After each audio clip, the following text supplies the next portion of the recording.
अस्सलाम वालेकुम, good morning and welcome to my another vlog. कैसे हैं आप सब लोग? उठते ही सबसे पहले काम मैंने सोचा कि आज अच्छे से सफाई हो जाए, क्योंकि काफ़ी दिन हो गए थे मैंने वैक्यूम नहीं किया हुआ था और बैल्कनी भी काफ़ी गंदी हो गई थी। सामने बिल्डिंग बन रही है, उसकी वजह से काफ़ी रेत और मिट्टी आ रही थी। तो मैंने सोचा आज अच्छे से सफाई क्यों ना हो जाए। तो अच्छे से मैंने बैल्कनी से भी सफाई की है और अंदर से भी अच्छे से कमरे से सफाई कर ली है। चारों कोनों से अच्छे से करने के बाद फिर मैंने सोचा चलो अब काफ़ी हो गया, मैं अपने लिए नाश्ता बना लूँ, क्योंकि मैंने सफाई पहले की है उसके बाद नाश्ता बनाया है। तो आज मैं कुछ स्पेशल बनाने लगी थी, तो मैंने सोचा आप लोगों के साथ भी शेयर कर दूँ। सबसे पहले मैंने जो सादा आटा होता है रोटी वाला वो लिया, बेसन लिया, उसके अंदर मसाले ऐड किए, ज़ीरा, नमक और लाल मिर्च वगैरह। उसके अंदर उसी वक्त मैंने अंडा तोड़ के डाला और साथ में थोड़ा उसको अच्छे से फेंट लेना, साथ साथ थोड़ा थोड़ा पानी करके ऐड कर देना है। ना उसको ज़्यादा पतला करना है ना ज़्यादा उसको सख्त करना है, इतना कि वो अच्छे से अंडा जो है उसके अंदर मिक्स हो जाए। और उसके बाद मैंने कुछ प्याज, टमाटर, ग्रीन मिर्चें, स्प्रिंग अनियन और बंद गोभी ये मैंने काटी हुई थी, तो वो मैं थोड़ी थोड़ी ऐड कर दूँगी उसके अंदर। तो वो मैं साथ साथ ऐड करके आपको दिखा रही हूँ। आप लोग ये ज़रूर ट्राई कीजिएगा। मैंने भी आज ये फ़र्स्ट टाइम बनाई है, क्योंकि मैं हमेशा बनाती थी बेसन के साथ, सादा बेसन के अंदर ये चीज़ें ऐड करके। आज मैंने सादा आटा भी लिया है और अंडा भी ऐड किया है और बहुत मज़े का बना है। तो ये सारा कुछ मिक्स करने के बाद मैंने थोड़ा सा पैन को ग्रीस किया है। उसके बाद मैंने इसको आहिस्ता आहिस्ता करके डाल देना है, अच्छे से थोड़ा प्रेस कर देना है। देखें जैसे मैंने एकदम से साइड पे किया तो थोड़ी टूटने लगी थी, तो उसके बाद मैंने इसको आहिस्ता आहिस्ता करके ऊपर से प्रेस किए। प्रेस करने के बाद इसको साइड्स पे लेके जाना है, ताकि वो ज़्यादा मोटी भी ना हो ना ज़्यादा पतली हो, टूटे ना। थोड़ी देर पकने के बाद इसके ऊपर मैं थोड़ा सा ऑयल फिर से ब्रश की मदद से ग्रीस करूँगी। उसके बाद जब ये पक जाएगी फिर इसकी साइड चेंज कर देनी है, फिर ऐसे टूटेगी भी नहीं और अच्छे से बन जाएगी। ये मेरी रोटी बन गई थी, तो मैंने साथ साथ चाय भी रखी हुई थी। तो ये मेरा नाश्ता रेडी हो गया है। नाश्ता करने के थोड़ी देर के बाद फिर मैंने कहा चलो अब मैं अपना सालन बना लेती हूँ। तो मैंने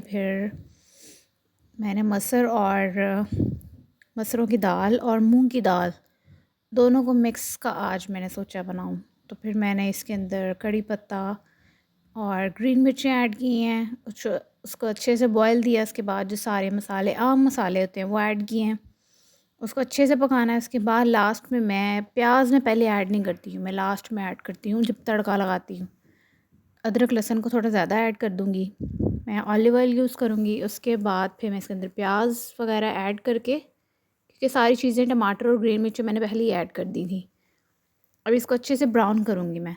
ब्राउन करने के बाद जो अच्छे से मेरी दाल पक चुकी होगी, थोड़ी कंसिस्टेंसी इसकी थिक हो गई होगी, तो फिर मैं इसके अंदर ये ऐड कर दूँगी।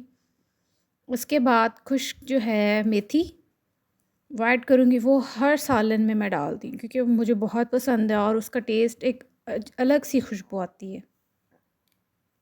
मैं वो ऐड करूँगी और मैंने धनिया ऐड करूँगी। ये बनाने के बाद मेरा दिल किया कि मैं कॉफ़ी क्यों ना बनाऊँ, तो मैंने आइस कॉफ़ी बना ली है, कोल्ड कॉफ़ी। बस मैंने थोड़े से यहाँ पे ड्राई फ्रूट्स खाए हैं, आदत बना रही हूँ आजकल, आप लोग भी ज़रूर खाया करें।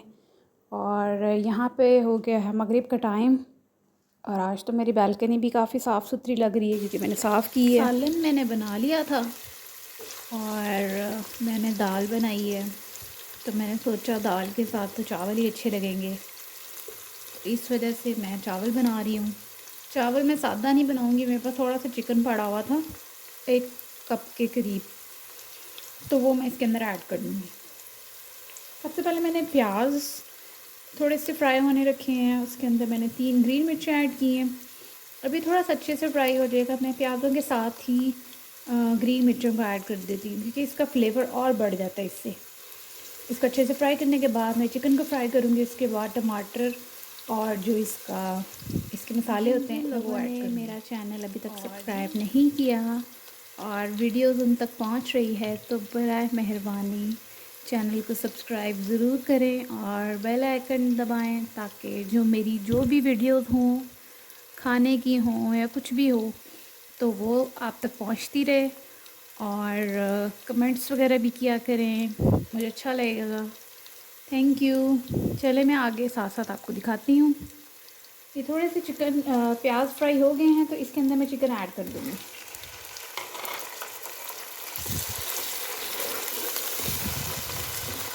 इसको फ्राई करने रख देना है।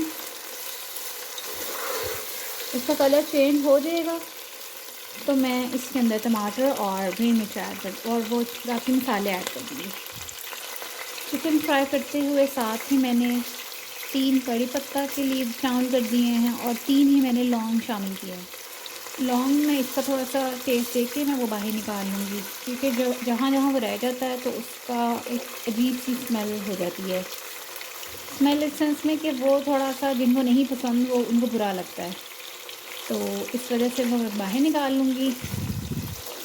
इसका चिकन का कलर थोड़ा सा वाइट होना शुरू हो गया है, तो इसको थोड़ा सा और पकाएंगे, क्योंकि जब अच्छे से फ्राई हो के ये चावल बनेंगे ना, तो ये जो है फिर ये चिकन टूटता नहीं है, इसकी एक अलग से ही क्रिस्पन आ जाता है इसके अंदर।